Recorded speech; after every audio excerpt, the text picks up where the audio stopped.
Everyone, we're excited to have with us today Mike Solana, the founder and editing something chief of Pirate Wires. Okay, no, you forgot. Hold on, that counts, Simone. That was close enough. Ready? 1, 2, 3. Hello, everyone. We're so excited to be today. Oh my gosh. Okay, yeah. Sorry, you win, Malcolm. This is why we go with mine. It's Friday. Funnier. Yes. Okay, anyway, for people who don't know who Mike Solana is, he doesn't just have a podcast that's very popular, but and a publication that's incredible. Yes, you also sort of put together Hereticon, right? It was my idea. Yeah, founded it, created it. It's done out of founder spawn, but yeah, it's mine, all mine. Yeah. So you've been a central figure in the coalition or sort of the consolidation of this sort of new right or tech right political movement that right now is sort of blowing through the country within the White House and a lot of what we're seeing. And I wanted to talk with you as somebody who is totally integrated in like what's going on, sort of the venture capital, Silicon Valley, tech worker scene. The vibe shift that you have seen post-election cycle there, what's changing about how people are relating to things, as well as the role that you played in this consolidation to write some history here as the country changes, and also to discuss the political realignment we're seeing in the United States. Well, I think, first of all, in my own personal life, I'm like very cagey about labels. I have tried to just be honest about what I'm seeing. And so people tend to put me in a box based on that. Maybe I belong in the box. I don't know. But I can talk about what I've seen. And in terms of what's different right now, I think the best thing to contrast is not what's happening today versus what was happening like 4 years ago with Biden, but just we have this great example of Trump's presidency and his inauguration, and you can just compare the first one to the second one. He's had two first terms in a sense, really. Like he hasn't had a first and a second term. These are two totally separate. I said not too long ago, it sort of feels like he played the video game and lost, and he just started the exact same game over from the very beginning, now knowing where all of the bosses are, right? It's not like he's gotten to the second chapter. He's just still in that first chapter, but he's doing it all over again. So we've never seen that. None of us have seen that in any of our lives. So it's like a very kind of new thing. And within tech, you can compare that first one to the second one. And it's obviously night and day. I mean, the first one there was one person in tech who was open about his support of Donald Trump. It was Peter Thiel, and he was completely alienated, run out of town for it, and has since been sort of forgotten to a large extent because there were much louder people who came to Trump's defense and support this second time around, who've I think occupied a lot of the discourse surrounding that in tech. And I don't want to obviously I feel some kind of way about that, having been on the front lines of it. Obviously not like Peter, but I mean, I work for Peter. I've known Peter forever. So I have feelings about the way he was treated. But the difference is just obviously today, Trump supporters have status in Silicon Valley. And in fact, being a right-wing person almost grants a certain amount of status, I would say, at the higher levels. So I think it's really unclear what's happening among the rank and file. We haven't seen another round of fundraising data. The last time that we looked, tech was still overwhelmingly funding Democrats. Venture capital was still overwhelmingly funding Democrats. But all the people openly talking about it's just like overwhelmingly Trumpian. And then everybody else is, I think, either conflicted because the Biden term was so disastrous, or quiet. And I suspect it was conflicted rather than quiet. I think people actually just didn't know how they felt. So I want to pull apart the two things you said here to focus on each individually, because I think they're really, really interesting. The first thing that you noted, I think, is so true. It's like that game, the movie with, I want to say, the Scientologist guy, where every time he dies, he plays the same day. Edge of Tomorrow. What was it called again? Edge of Tomorrow. Edge of Tomorrow. Yes, Trump's Edge of Tomorrowing it right now. But the thing that's weird about this, and the part of this I want to focus on, is why is the left doing everything exactly the same? Like, why are they being so predictable? Why is it the exact same playthrough? I think that have no idea what they are right now. They've lost so many things. It's not just an election, right? They've lost the culture. They've lost the youth. They have lost their sense of political identity because Trump is not a regular Republican. Trump, they tried really, really, really hard to make the kind of like, oh, he's a rich guy who wants to just help rich people things stick. But even if you could, maybe that is secretly true, his policies are populist policies. They are economically populist policies. There's a reason that Tucker Carlson was aligned with him and is talking about things like banning self-driving cars to protect the jobs of drivers. That's like a Democrat idea. And so I don't think it's like if you've taken away the economic populism or at least provided a competitive economic populist platform, what are you left with to differentiate yourself? And what they were left with in the last election and even now today is like, maybe we should trans the children. Maybe that's okay, right? And that's, I don't think they even believe that. That's something they were just forced to say by the party elites to sort of be in the party. But that's all they have now. It's like those really deranged far left social issues, because also the right over the last 20 years has moderated a lot on social stuff. I think there's a lot of transformation happening on the right on the social stuff and conflict on the right now, but that's like coming. That's not currently where we are. Like the terrain right now is the dominant figure in right-wing politics, Republican politics, but I don't think it's really that, is Donald Trump. And he is an economic populist who does not give a shit about gay people marrying. He just does not care. I also don't think the thing that's really hard to make stick is the abortion stuff, because he has been like, oh yeah, like I'm against Roe v. Wade, but no one believes that man hasn't paid for an abortion. Like he's not a Christian right kind of guy. And he also is strongly said, I'll knock out the any kind of federal ban for or whatnot. He's like states' rights only. It's a bad case, but he just isn't that kind of. He's not that kind of right wing, socially extremely far right-wing kind of guy. It's just more complicated. So they don't know what to be. And I think I've noticed two big differences in this particular playthrough. One sort of highlights the point that you're making here. And Trump has even said this verbally. He's like, I'm pushing this issue because it's a 90-10 issue. This was specifically when he was talking about trans people in sports. And I think the administration right now is looking to only battle 90-10 issues at the beginning because Democrats culturally have a compulsion to double down on whatever he is opposing. So, well, because it's also always worked. They've always been able to just scream until they got what they wanted. And the country has changed a lot because of it. And the other overwhelming sort of like, let's say 80-20 issue, at least, that Trump first won on, and I think won on again, is immigration. And they don't know what the fuck to do about that because they presided over an open border for 4 years and have people in their party who have now normalized that to the point that they can't go backwards. That's the thing about the left, man, is like they can never go backwards. They can never pivot. They can never change their mind.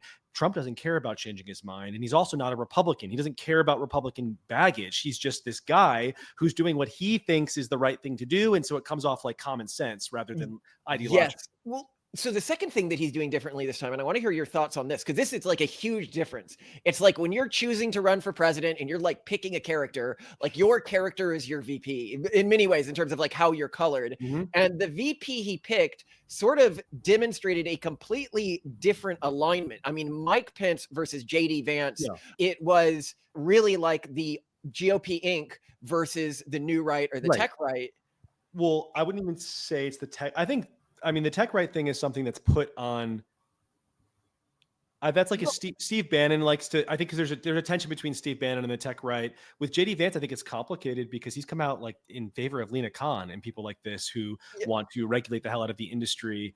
But I agree, you're right that the difference between VP pick is really important. And the first one is it was Trump. Like I want approval from the elite. And I don't know why he wanted that, but you could tell that he really did. And so he picked an establishment guy and he wanted establishment approval in the press. This new term is like JD Vance is an anti-establishment guy and he blew up the press. He blew up the press room. He's now got like Mike Cernovich in there asking questions alongside the New York Times. It's like Trump knows that he will never have establishment approval. And so that actually was a huge mistake on the side of the establishment. They should have brought him in instead of trying to ice him out because now he doesn't have anything to gain from working with them. He has a lot to gain from destroying them, and that's what he set out to do. Yeah, You but I know, mean, he's few months. completely surrounded now, and it's this weird phenomenon with people who hated him in the first election cycle. I mean, JD Vance, Elon, RFK, you know, it seems like his entire administration is just former adamant opponents.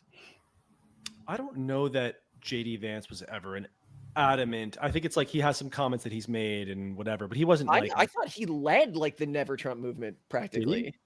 Yeah, You know what? that I was don't know my enough about it. interpretation, because he wrote Hillbilly Elegy and then he did this like apology tour for everyone who voted for Trump. Just for clarification here, so I don't look uninformed, here are some quotes from JD Vance about Trump in his early days. He called Trump America's Hitler. He called him an idiot. He called him reprehensible. He called him cultural heroin. He called him unfit for office. Okay, so I don't know anything about that.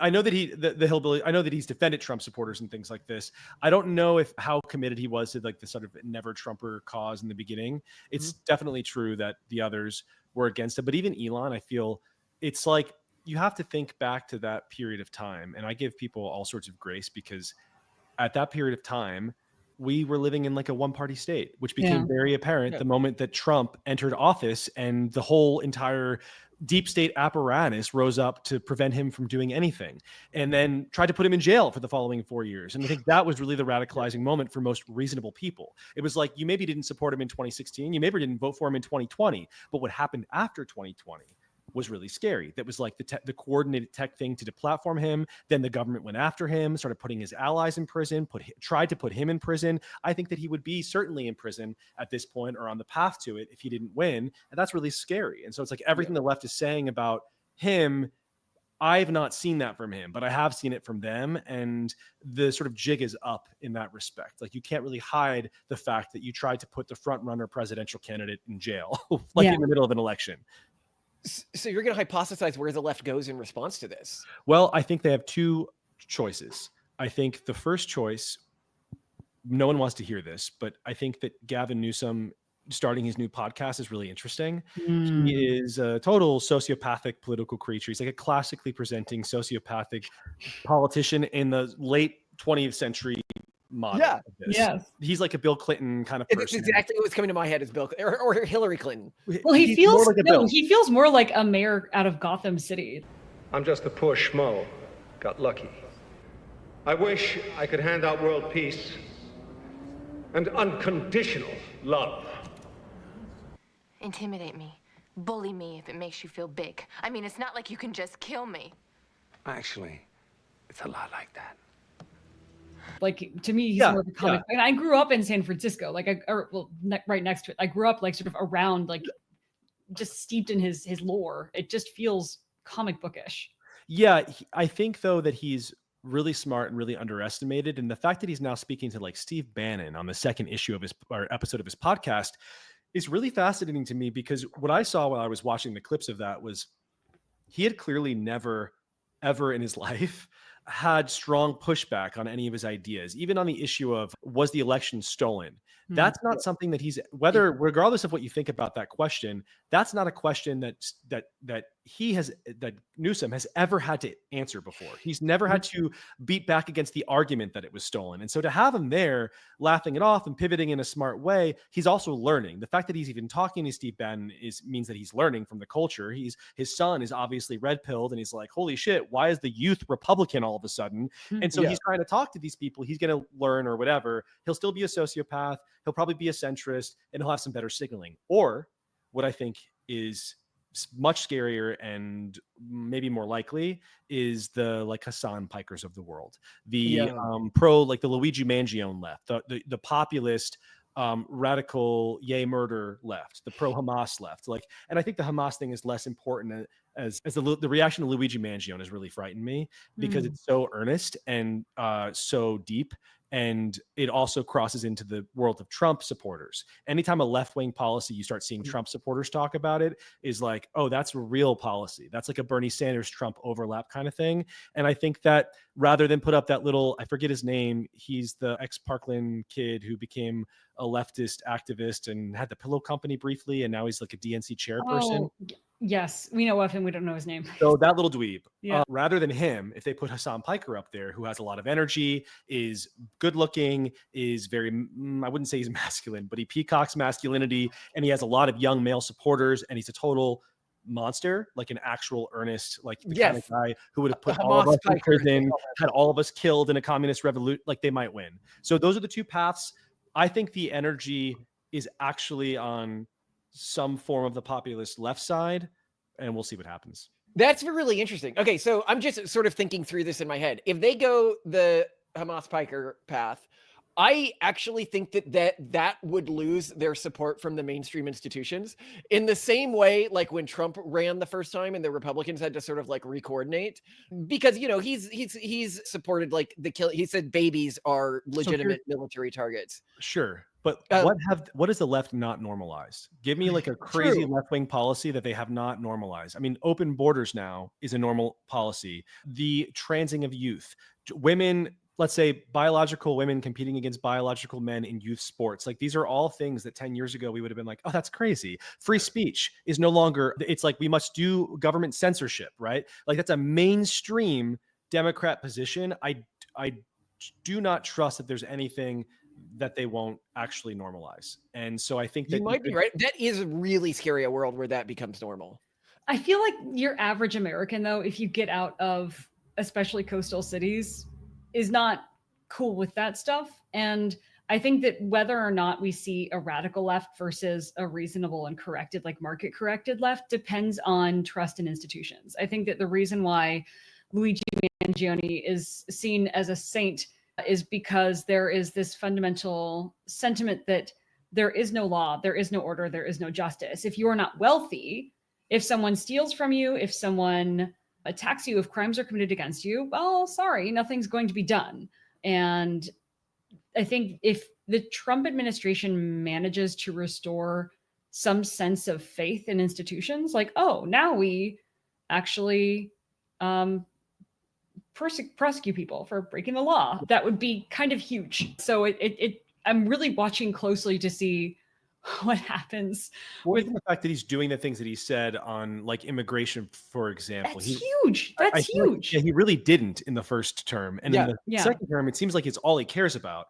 And well, he's doing a lot actually, but this is something that he promised that he seems to be taking seriously, even deporting Mahmoud, what's his face, the Colombia guy. Who married and has done nothing but organize protests that are anti-USA. Right. He's been here for 4 years. He's only participated in anti-American protesting.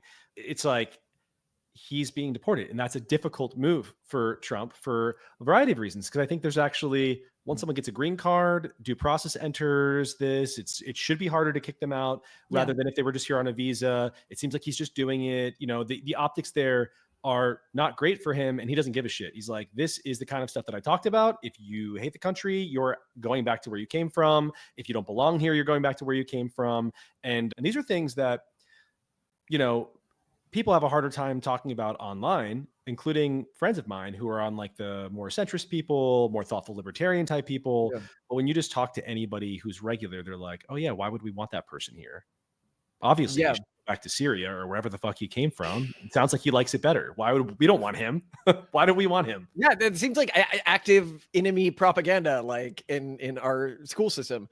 Yeah, I think actually just maybe today you tweet something like your minimum requirement for citizenship should be that you want to be an American, you like it. There's something along those lines. You should love us and want to be us. Like you should want to become what you see here. It should not be like, oh, that would be a great country if only I could change it and make it like a little more Islamic. No, we're not doing that. That's not what we're doing here. Go back to where you came from. So would you like to see Sharia law in Canada replace Canadian law? At some point it will. You know, because we have families, we are making babies. Your population is going down the slum, right? One day we can have a Muslim majority nation here in Canada, right in your face.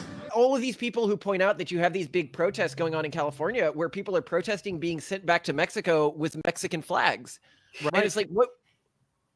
Why are you mad? There's a broader thing here too with like, I feel that way about Israel and Palestine too. It's like my problem with it is I don't want to see either of your flags in my streets. Like it's an American flag or no flag is kind of how I feel about it. I just don't care about either one of these flags. You're perfectly nice people, I'm sure.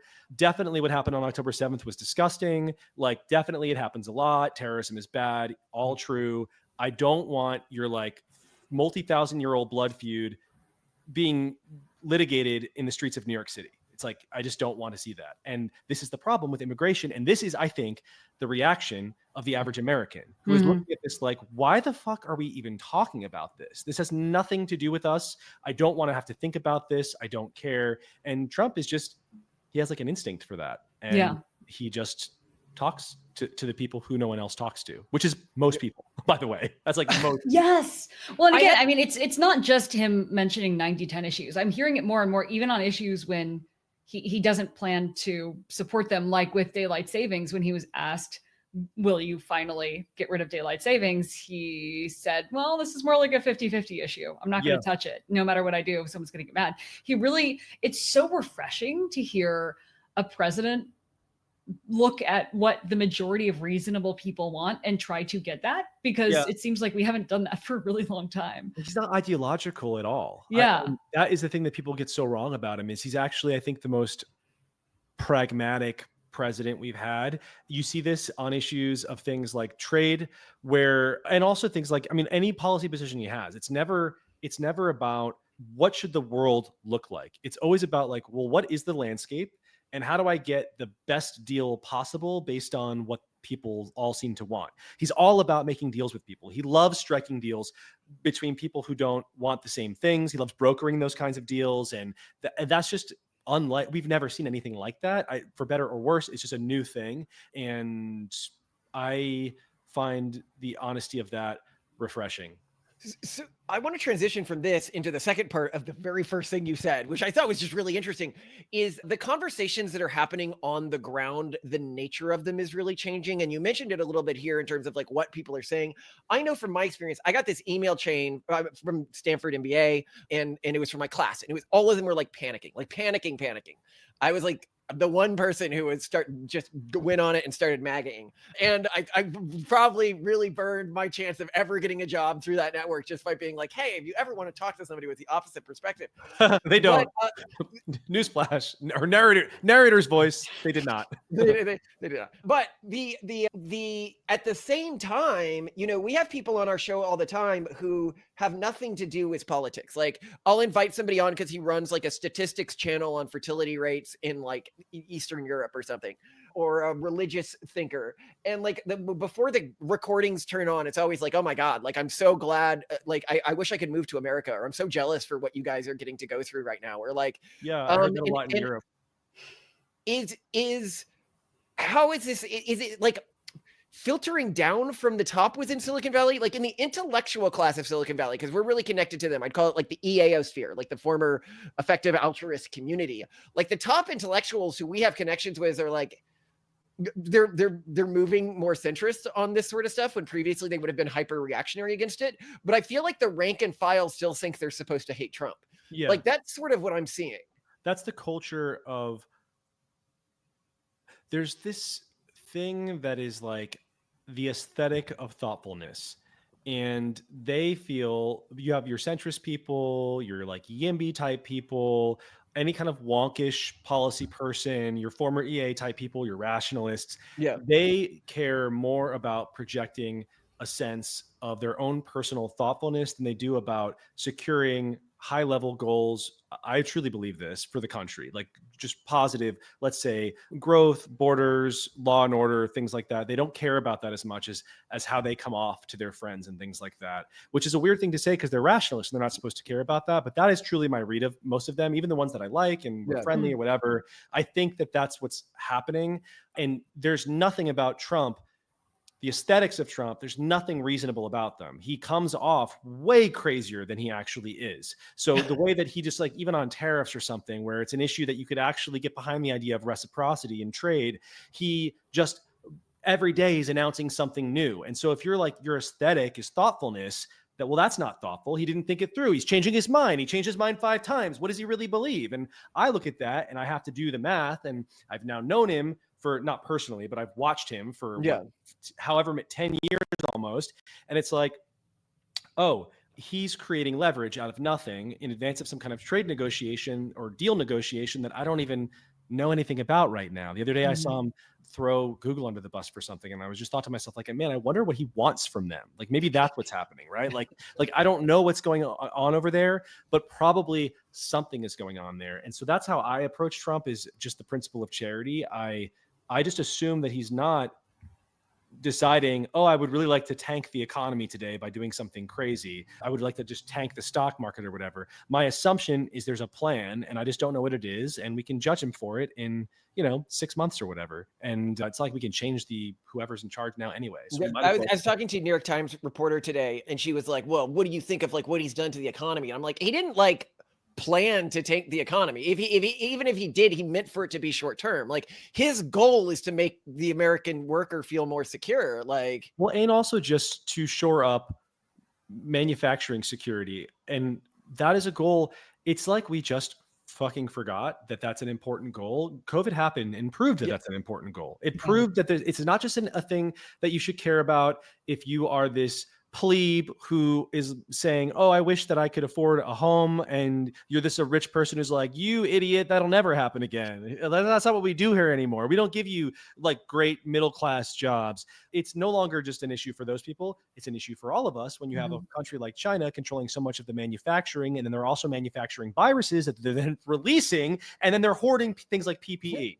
And that is something that was not nearly as bad as it could have been. But I think that the takeaway from that has to be, oh, wow, that could have been easily so much worse. It could have been a little more lethal, and that would have been way more devastating, and we were way not prepared for it. And so I think about it in those terms. That completely, how could 2020 not have changed your mind completely about things like domestic manufacturing? And Trump really cares about it, and we'll see what happens. Interesting. So there was something you said there that aligns with one of our recent theories that I thought you might find interesting to pull on. So we were looking at why American conservatism, like Americana conservatism, is the only group really other than Jews who stay above repopulation rate fertility-wise when they get wealthy. And what we pointed to was the truck nut fertility thesis, which is to say, within Americana culture, there is this idea that if some sort of culturally dominant force or a respectable force wants to force something on you, your reaction to that should be reflexively reactionary. Like, put truck nuts on something because it's not respectable. Yeah. Put the little naked girl on the thing, the Hooters chicks, like, be offensive in your existence. And that this with Trump authenticated him in a large part of America's mind rather than undermining his credibility. And there is, with these individuals who live their lives just to signal, I'm a good person, an incapability of recognizing this.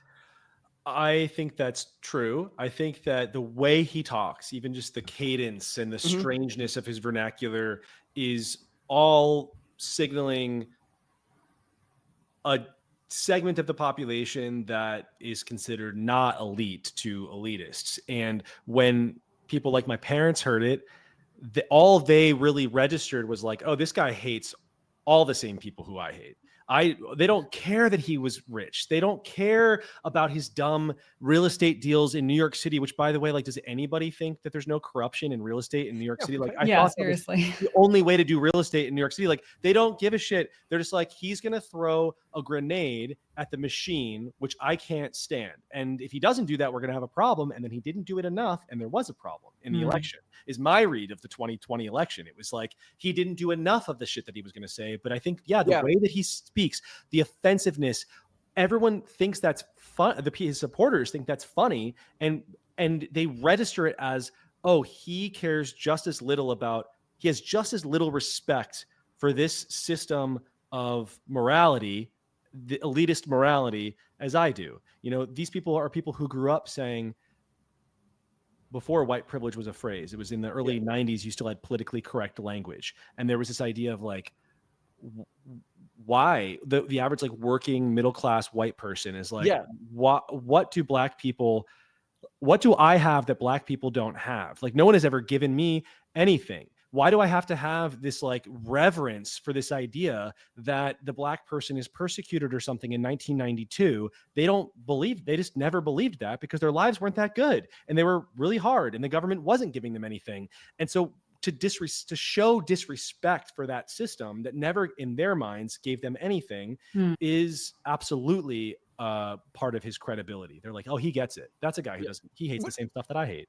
I think what's really fascinating is that I think that also gave him credibility with like the tech bros, I guess I'd call them. Like the Silicon Valley VC crowd has always had an intentionally contrarian streak to it, but it's almost like for me, for example, I wasn't pro-Trump his first election cycle. I see it now as like maybe internal cowardice or something like that. But it took me a while to recognize the contrarianism in what he was doing, and that aligned with the value system that I was, purported to have.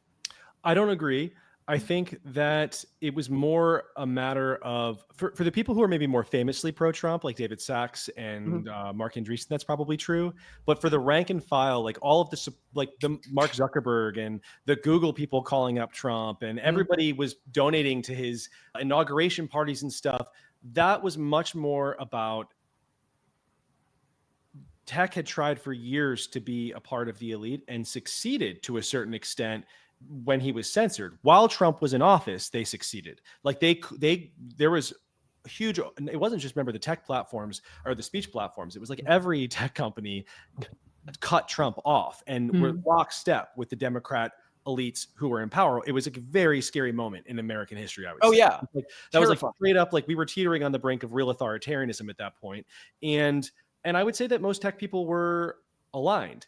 And then what happened was 4 years in which it became absolutely certain that the Democrats were going to do everything in their power to dismantle that power. They were never going to be aligned with tech power. It didn't matter how much the tech elites peacocked the same values and pretended they cared about the same things. Like, they were just not going to work because the Democrats do not want competition in power, and tech was becoming too powerful. It was powerful enough, for example, to silence a president. The Democrats saw that and they were just as nervous as the Republicans. They were like, oh my God, if you can silence the president, who is actually the powerful person here? It's not the Democratic Party even all of a sudden. And so there was suddenly, they were out of alignment, and the backlash against the Democrats was, I think, totally expected, just in terms of like a read of the power structure. So you think the Democrats started, because I personally didn't see any of the Democrats really targeting tech institutions leading up to the election. I remember them being really happy when they're banning stuff other than Elon. Which election are we talking about? This last, like Zuckerberg didn't really, they were fine with him. You have antitrust legislation targeting like every major tech company. Oh, really? In the Valley. You have a global trade war targeting tech from Europe that our administration not only did nothing about, but abetted by sharing information with the Europeans. They were constantly dragging tech people before Congress to yell at them and talk about whatever the issue was. They were talking about new taxation stuff. They were talking about, you had people like, I'm pretty sure it was Elizabeth Warren who talked about, I don't want to get that wrong, so I don't want to say who it was, but there was a conversation about going after unrealized gains that is very popular on the left wing. Yes. Yes. That would kill the entire concept of startups, how we know about them, which is like granting equity to people who don't have money to pay the taxes on something like that. Yeah. Yet, because the gains have not been realized, which is like a basic economic concept, but the Democrats don't care because there is a huge part of that party.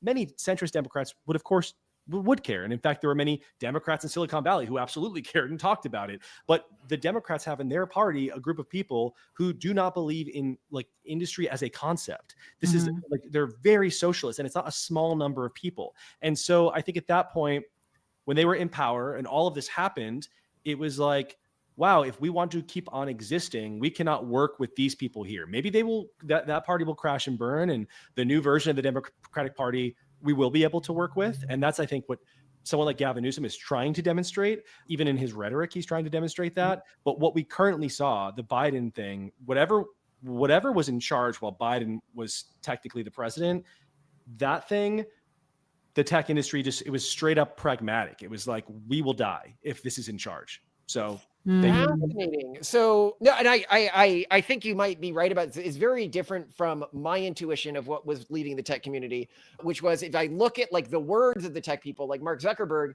it was the government forcing him to censor stuff in weird ways. So I think the censorship, my read was censorship, handling of COVID, and the trans stuff is actually what turned the tech intellectuals away. But you see it as more just like pragmatic economic orientation.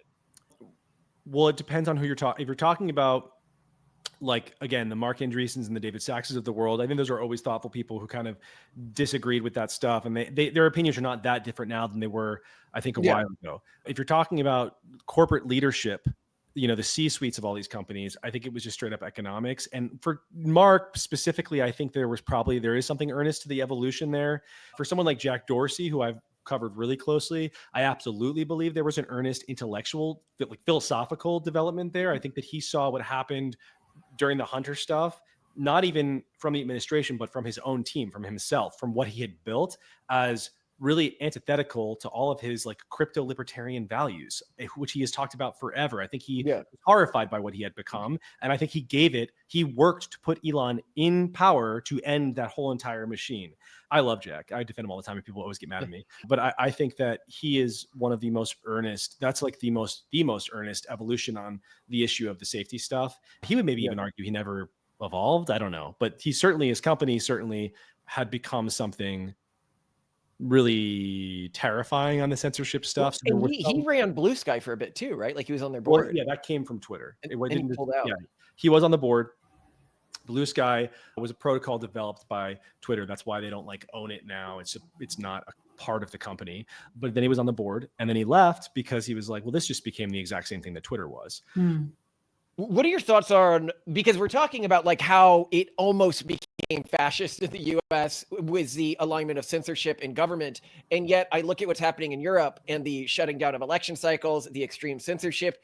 Do you just think Europe is cooked, or like?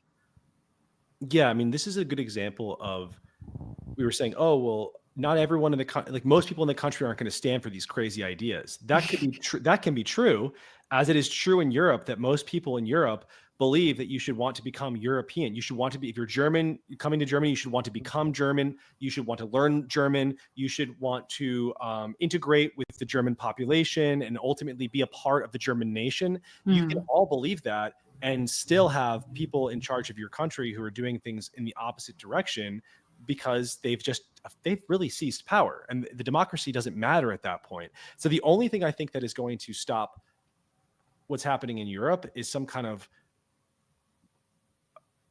I mean, it would have to be a major change in the political structure, even, because like an end to the EU. I don't think that's enough. I think it's got to be like on an individual level, like, because you'd have change in a country like France, political change in a country like France, and then they would just leave the EU. I think the EU doesn't matter as much as France leaving the EU matters. But I think, I feel like it's over for you. I don't think that I don't think they're going to do it. There's no mass deportation coming out of Europe. And just on the demographic question alone, 20 years from now is going to be such a different world. You're absolutely right. I mean, one thing I point out is 25%, well, it's actually 24% of Germany's population is either immigrated or the descendant of immigrants after the 1950s. Well, that's close to a third of Canada's population is from a different country, not even descendants. Like close immediately. Wow. Immediately. It's 20 something percent. I'd have to Google it really quick. But it's an extremely high number. That's like a lot of people in your country who are not from your country. Yeah. And may or may not want to be a part of your country. One day we can have a Muslim majority nation here in Canada, right in your face. Of Canada, there's been one like Gambit that I don't understand why Trump hasn't pulled, and it's like really surprising me, actually. Why not just like go to Alberta, go to there's one other province that would probably flip, and provinces can secede from Canada just by a popular vote. Why not just say, hey, you want to join the US? I don't think they have those numbers yet. I think that's like the most likely province, but they're not quite there. And I go back and forth on whether or not Trump even, actually wants Canada to become a state. I think he'd love it. It'd be fine. He'd be open to it. But I think the reason he's talking about Canadian statehood is just to demoralize Justin Trudeau. I think what he really wanted was to get rid of Justin Trudeau. And he succeeded. Justin's now out. Yeah. And he just resigned today. And I don't know that he thought much more about it other than like, this really works for me rhetorically in terms of rhetoric, and it really works against him. It makes him look like a total loser. And he's just going to keep hammering it because it made Justin look, impotent. That makes sense. I would like to see a push on that. That'd be really cool. Simone, you've been quiet here. A push on Canadian statehood? Well, no, to take the economically most productive regions of Canada, just take their oil regions, because they already don't want to be part of Canada. Canada established when the whole Quebec thing was going that you can just secede. And Canada has been using these regions' resources to fund the rest of their stupidity. I kind of think Canada is on a long-term path to American integration. It's like the way is just in terms of, it's a slow cultural, economic, integration until we forget why we're not even the same country. And then it just kind of happens. I don't think it will happen like this. But then also I would say, like, if the demographics totally change and Canada becomes a very different place, I don't know what that looks like. And that could happen, because this country is a country that seems to hate itself. It is a country that seems to not want to be Canada anymore. And that is what we're seeing in Europe too. And that is maybe the fundamental thing of our era that I don't understand. That the weirdness of our era is like what seems to me to be a pervasive self-hatred, that in America, we have now room to not be that. It used to, we had to be that culturally. All we have now that everyone else does not have is we have permission to love ourselves.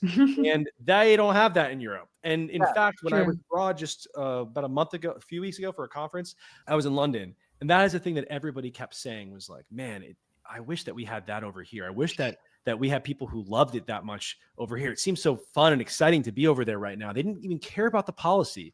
They only cared about just like the permission to be excited about being alive and being your nationality. And they truly just do not have that there. And we do. And that's precious right now. How pathetic is that? Yeah. That's precious. That is precious. It's funny that you mentioned that, because I was talking with some reporters about the prenatalist conference, and I was like, at the last one, really the most shocking thing about it is that it was the first time for a long time I've been with a group of people where everyone was happy to be alive and excited about the future, even though they think it's bleak. And I think that the reason for this is just cultural evolution, which is the dominant culture in the world right now. It's the urban monoculture, as we call it. And to convert somebody out of their birth culture, because the urban monoculture is a very low fertility cultural group, you need to disillusion them with the starting cultural tradition. If I want to convert somebody out of Americana culture, if I want to convert somebody out of German culture or British culture into the urban monoculture, I need to cut them off from their family, convince them their parents are horrible, and convince them that the culture itself is horrible. That's how I deconvert them. And as such, I need to convince them that they are horrible. And a lot of cults do this, And so I think it just sort of spiraled out of control. And then everyone was like, why do we all hate it? Like, why am I supposed to hate my ancestors and our tradition and our civilization? Yeah. And then it turns out when you just refuse to do so, and a bunch of other people say, yeah, I'm not doing that either, and you talk about it out loud, the hysterical screaming eventually dies down because it no longer works. It's like the behavior only persists for as long as they get a positive reaction from it. And it just eventually dies down. I kind of think of 2020 as, I thought of 2017, I thought was the peak. And then 2020 happened and I thought, holy shit, worse. Okay, it keeps getting worse. But there's this idea in behaviorism called behavior extinction. And the idea is that, people will act out to get a reaction. And then when you stop reacting, they don't stop reacting. They don't stop acting out. They actually act out much more at first. It's like they have to do much more to get the same reaction. And then that works. And so they have to do much more.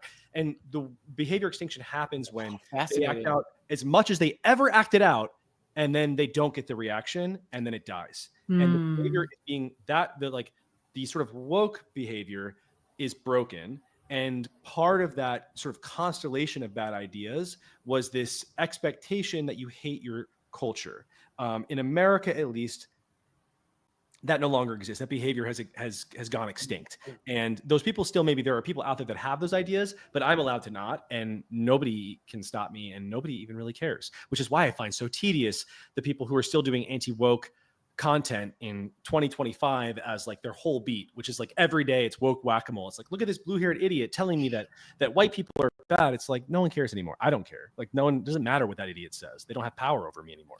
That's actually one of the things I wanted to ask you about, which is a lot of energy and time went to that, sort of the resistance. And now you have a whole bunch of people who don't really, shouldn't be thinking about that, aren't talking about that anymore. I'm really curious to see, because you're so a finger on the pulse of the cutting edge, both societally and in the tech world and in some spheres. What you're seeing is like new dialogues and new obsessions and new themes that are emerging that people are talking about and obsessing over and thinking about how to solve, now that they're not trying to fight sort of progressive overreach.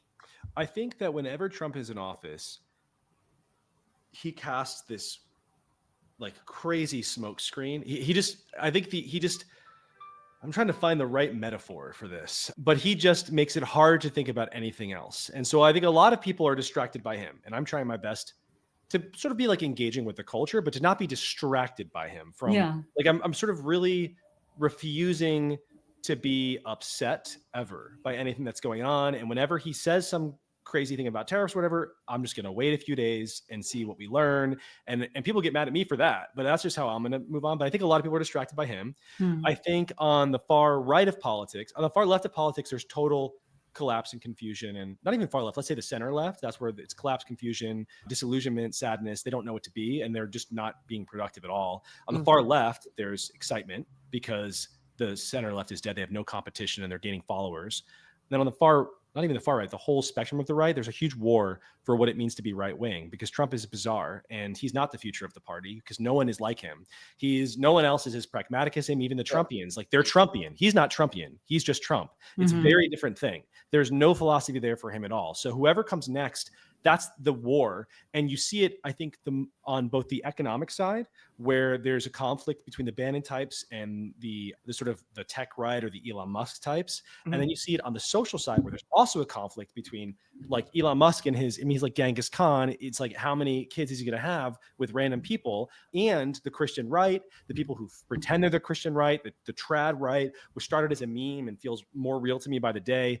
I think there's a lot of interesting, just no one knows what it's going to become. And there's like conflict there, and without a common enemy on the woke left, it's becoming much more vicious. So that is going to be distracting right-wing people. And I think it's just going to be, what's happening is it's just going to be culturally quite chaotic, because this is also happening at the same time that media fragmentation has happened. So not only are all of these things, would they have been natural even with standard media that was closer to what we saw like 8 years ago with a few big giant tech companies and then the mainstream media, it's way more fragmented now. So no matter what you believe, you can hop into a place that confirms all of your biases, shares news with you that is true, but super radicalizing about what you believe. And so everyone is like very different and becoming more different. And so I think chaos for a while, unfortunately.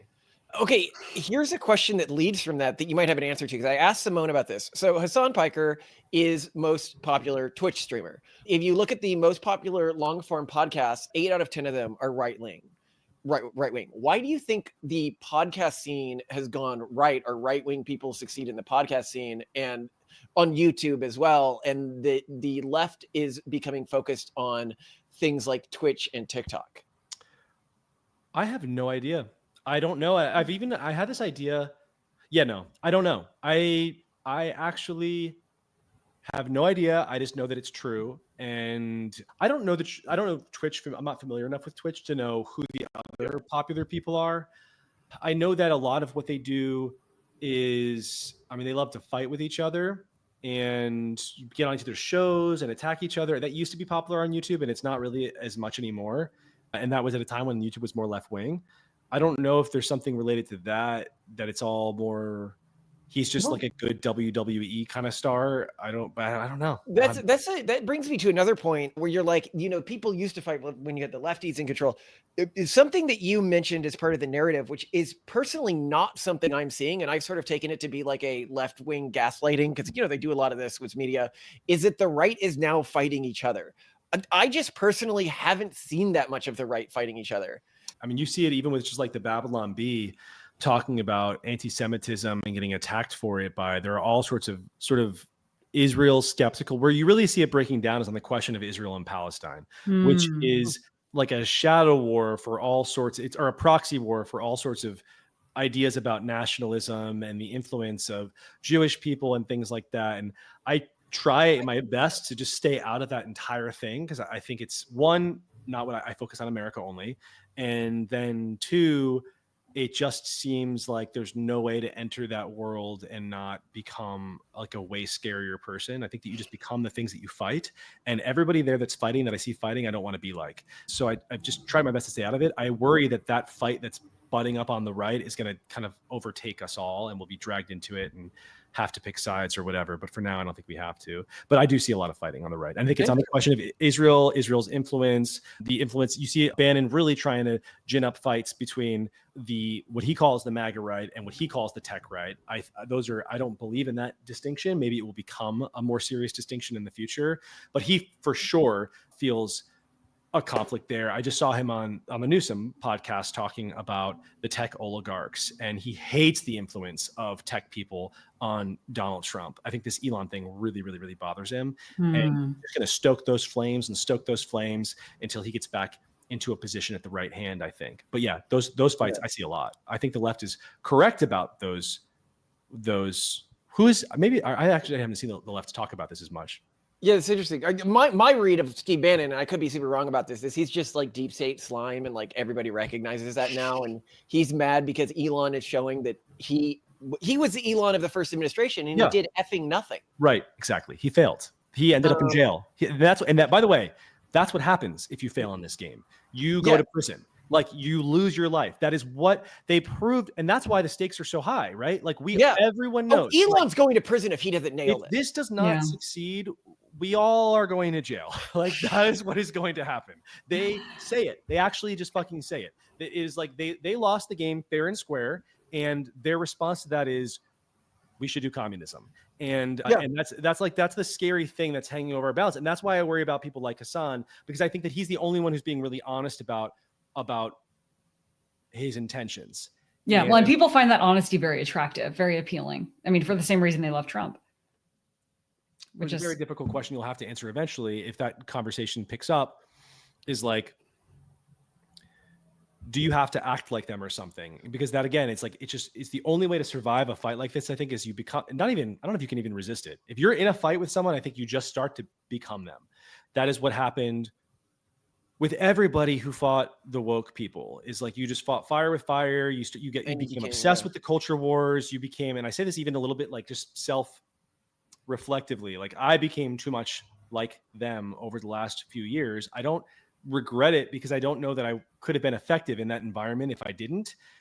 But it is a sad thing. I look back at my work from 6-7 years ago when I was first like, why can't people just let me write about this fucking Mars thing? Like, I'm doing a podcast on Mars. Like, leave me alone. It's not white supremacy. Shut up. Like, I look back at that guy and I'm like, man, I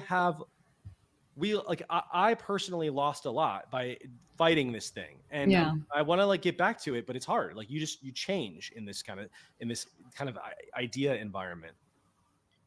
I can see that. One thing that I find really interesting, that to expand it a bit from what's going on in the tech world, and I don't know how much insight you have into like nerd culture stuff, which is another area that we do a lot of stuff on, but how nerdy are we talking? Well, I was too much Warhammer lore nerdy. I play Magic the Gathering, and I am familiar with Dungeons and Dragons. The breakdown of the video game, like the woke video game industry in the United States, has been pretty catastrophic, to the extent where you'll have like $400 million. And this has happened multiple times. It's about to happen again with Assassin's Creed Shadows.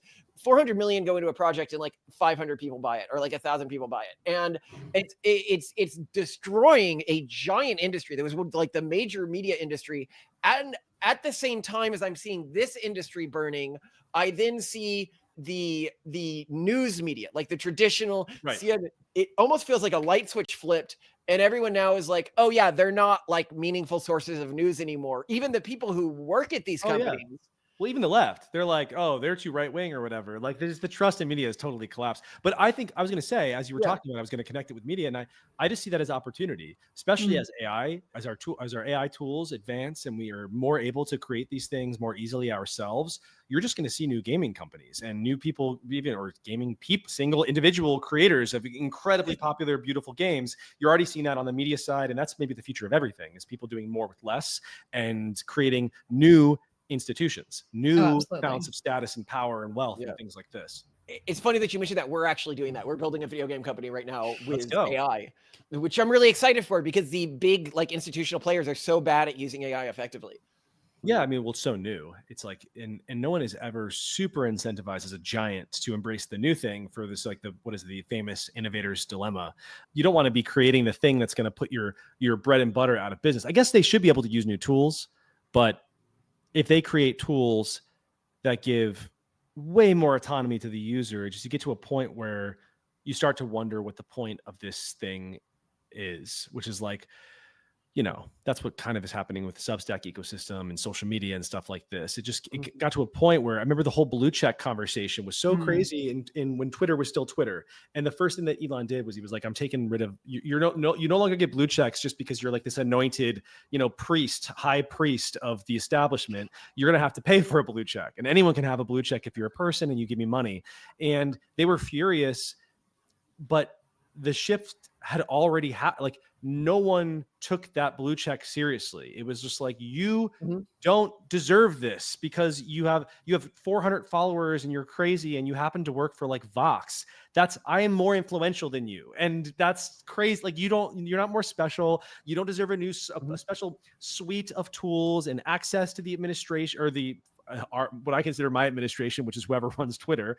You're not better than me. And Elon just he forced his company to confirm with the reality that already existed.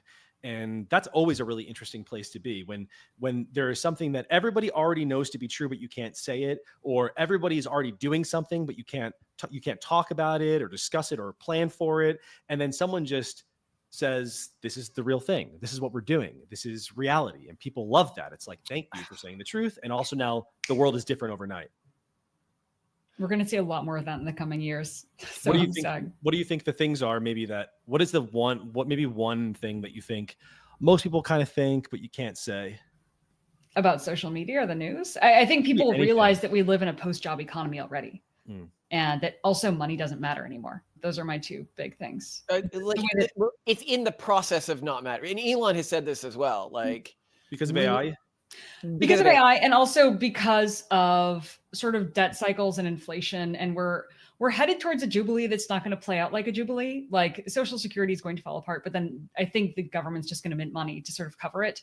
I don't think Social Security is going to be privatized. And then, I mean, even if that doesn't happen, so even if our currency isn't massively devalued that way, people are already behaving in a way, especially younger generations, and especially people who aren't wealthy, and there's a lot of them, like, well, money just doesn't matter anymore. I'm going to be in debt forever. I'm going to put it on a credit card because I'm never going to pay it off. It doesn't matter what the interest is because it's never going to be paid off. Way of relating to money has inverted. So historically, the core store of value was anything that was fungible and had a set value, like land or Bitcoin or house, whatever, but gold. But now, because those things were great for storing value because the number of people who wanted them was growing exponentially. But when the population begins to stabilize and then begins to collapse, the core thing that we thought of as a store of value collapses. And you could say, well, you could put it all into the economy like the S&P or something like that. But all of the large companies are going to be the companies that are most at risk from the AI transition. So all of the places where you could store value are very unsafe. Yeah. And I think a lot of people feel like they've been scammed so many times that, I mean, I can't buy a house. I can't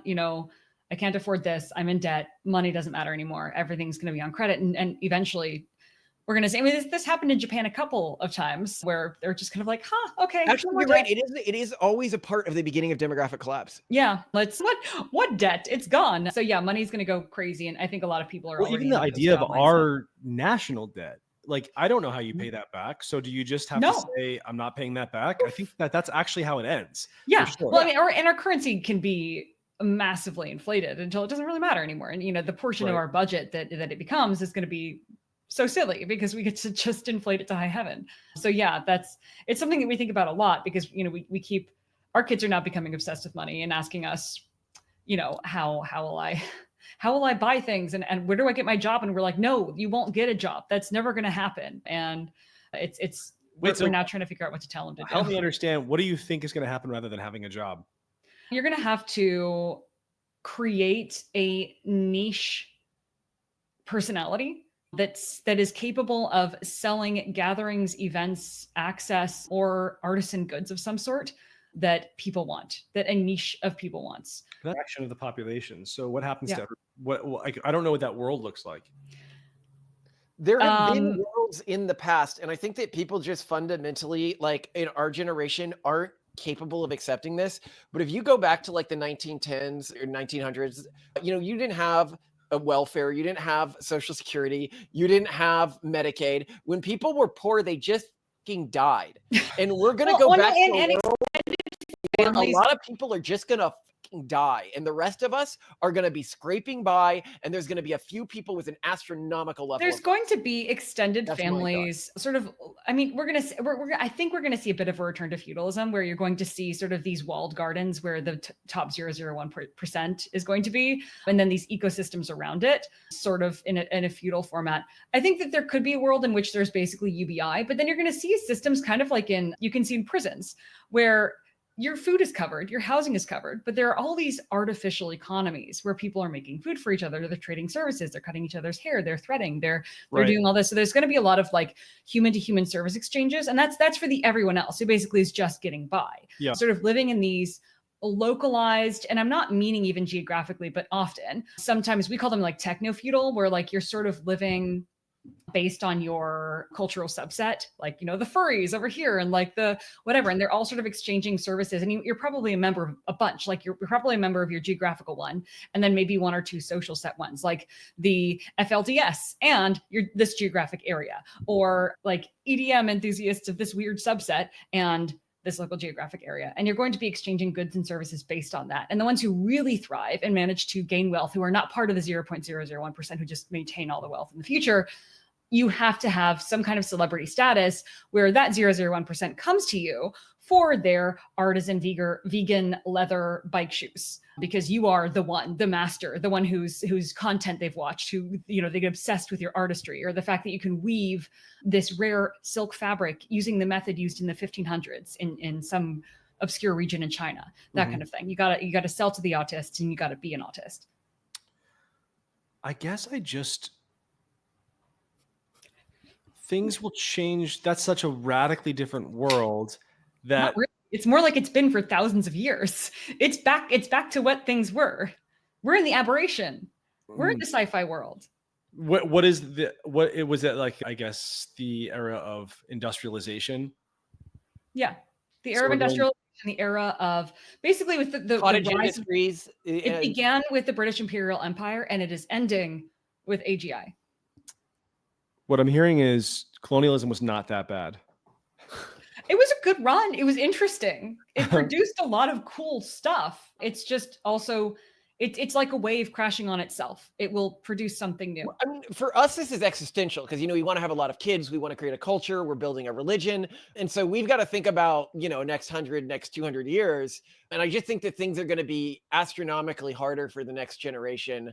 And they're going to have to, like you would need to in these earlier eras, figure out how to support yourself, but maybe without a community. Yeah. And I mean, the future is here, just not evenly distributed. You can got by probably telling a kid, you know, teaching them to get a job and do that and like do the traditional breadwinning stuff.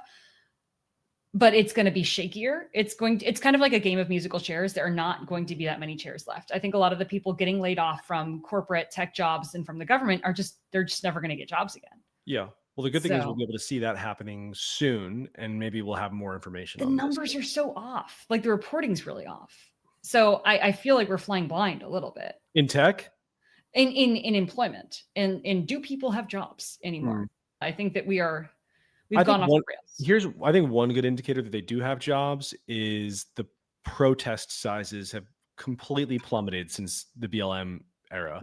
Everyone is out of work. That's really that's the real story of the BLM protests and why they were so big, is because no one had anything to do. And right now you're looking at protests at like Trump Tower or whatnot, and even like they're cleaning up BLM Alley, and no one's even there protesting. There are because we're starting to lie flat. I think it's the hikikomori-kazation that happened during COVID. I think COVID taught people you can just stay in your house and bed rot, and a lot of people never came out again. Yeah. Why protest? I mean, they know it doesn't do anything. Like, it just, I think it's not as fun anymore. We see in our fan base who reach out to us sometimes and stuff like this, just never interacted with another person, really. Yeah. I don't know why. It's super not rational, but I just feel like this is not, it's not that bad. I think even AI. You're so wholesome. You're so like, your interpretations, though being heterodox and though being cutting edge, I don't know how you managed to do it. They come across as so kind, so charitable, so optimistic. And I love it. I love your vision. I just think it's like even with AI, did you guys see this Sam Altman? He posted the AI telling a fiction story. No. It just wasn't. He's like, this is great, and all the EAC people were like, this is it can do fiction, and I just felt like it could do a lot, but it couldn't do what he said it could do. Oh, and just you wait. But we're talking. I don't think so, actually, because what it's really good at doing is predicting the words that are going to come next based on words that have already happened. And guess what? So are you. So are you. We've done an episode on this. You believe that I am an LLM. This is, but we've always done this. Believe it. We think that there's abundant proof. But this is what people have always done with technology. If you look back 150 years ago or whatever it was, people are like, what is the future going to be? And it's like a crank machine that gives you knowledge. It's like, how does the brain work? The brain, the way we described it, it's pneumatic. We describe it in terms of the technology that we see. And so I don't think it's like this LLM is what we are. I think that is just how we're understanding ourselves, because it's the most advanced thing that we have.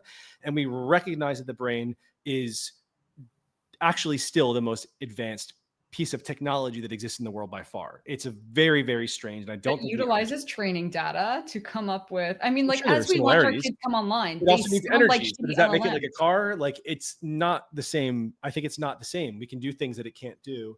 And have you been in a car with a 16-year-old who's just learning how to drive? Because I've been the 16-year-old who was just learning to drive.